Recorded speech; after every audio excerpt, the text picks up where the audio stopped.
कि जब हमारे शरीर में हम स्मोक करते हैं, सिगरेट पीते हैं, तो हमारा जो धुआं है, सिगरेट वाला धुआं, वो हमारे कहाँ पहुंच जाएगा? लंग्स। और जब लंग्स में पहुंचेगा तो क्या होगा? उसमें एक निकोटीन नाम का, अब वो निकोटीन क्या करेगा? वो हमारे माइंड को थोड़ी देर के लिए शून्य कर देता है ना, थोड़ी देर के लिए स्लीप मोड में पहुंचा देता है। अच्छा, हमें स्लीप मोड में पहुंच जाता है तो कुछ चीजें हमारे दिमाग से निकलने लगती हैं, हमारी यानी कि मेमोरी भी उससे कमजोर होने लगती है। क्या होगा? मेमोरी कमजोर, यानी माइंड भी थोड़ा कमजोर हो सकता है। अच्छा, हाँ, और धुएं में दूसरा चीज होती है कार्बन। क्या होता है? अब कार्बन जब हमारे फेफड़ों में यानी लंग्स में धीमे धीमे जम जाएगा, है ना, तो धीमे धीमे जमता रहेगा और हम बड़े होते रहेंगे। अब हमारी एज भी बड़ी हो जाएगी तो हम बड़े होंगे और ज्यादा हो जाएगा ये सिस्टम स्टार्ट। तो वन टाइम ऐसा होगा कि जैसे हम 30-40 साल के होंगे तो इससे होने वाली बहुत सारी बीमारियां हैं। अब बीमारियां कौन सी हैं? देखो, सबसे पहले अस्थमा। अस्थमा नाम सुना होगा? सांस तेजी से चलने लगती है, कुछ वजन उठाया सांस चलने लग गई, जीना भी नहीं चढ़ा जाएगा, है ना, हमसे चला भी नहीं जाएगा। तो ये इसकी सबसे ज्यादा बीमारी अस्थमा की होती है लोगों में। किसकी होती है? और दूसरा जो सिस्टम है वो है कैंसर।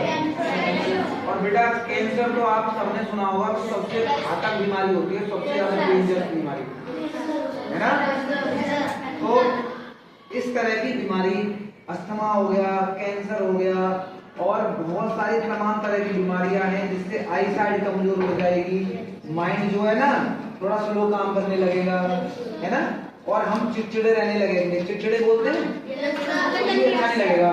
तो जब ही बस सिगरेट पी ली, धूम्रपान कर ली, या फिर कुछ और गुटखा वगैरह यूज कर लेते हैं, तो ऐसी चीजों से हमारे शरीर पर बहुत बड़ा नुकसान होता है। तो इसीलिए ये जो एज है ना, ये आपको क्या करने की है?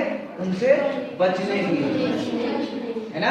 अगर आपको कोई आदमी कह रहा है कि बेटा जरा दोस्त से कह रहा है भाई चलो पी लो, कुछ नहीं होगा, तो आप ही पियो, और हम ये भी कहते हैं उसे छोड़ दो तो और अच्छा है, ठीक है।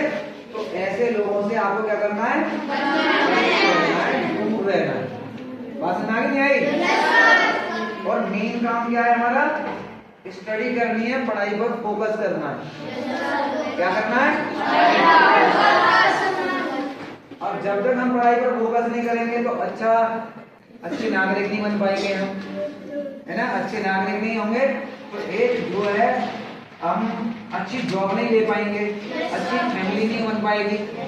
तो हमें सबसे पहले जब अर्न करना है, कुछ कमाना है, तो कमाने के लिए पहले पढ़ना बहुत जरूरी है। और जरूरी है तो दूसरा नंबर है हमारा कि हमें गलती आदतों से बचना है। क्या करना है? अगर आप नहीं बचेंगे तो फिर स्टडी से दूर चले जाएंगे। बात क्लियर? तो जितने बार आपके साथ वाले में जो कोई अगर पीता हो या स्मोक करने के लिए आपसे कहता हो तो उससे बहुत दूर रहिएगा। क्या करना है? क्लियर? समझ गए?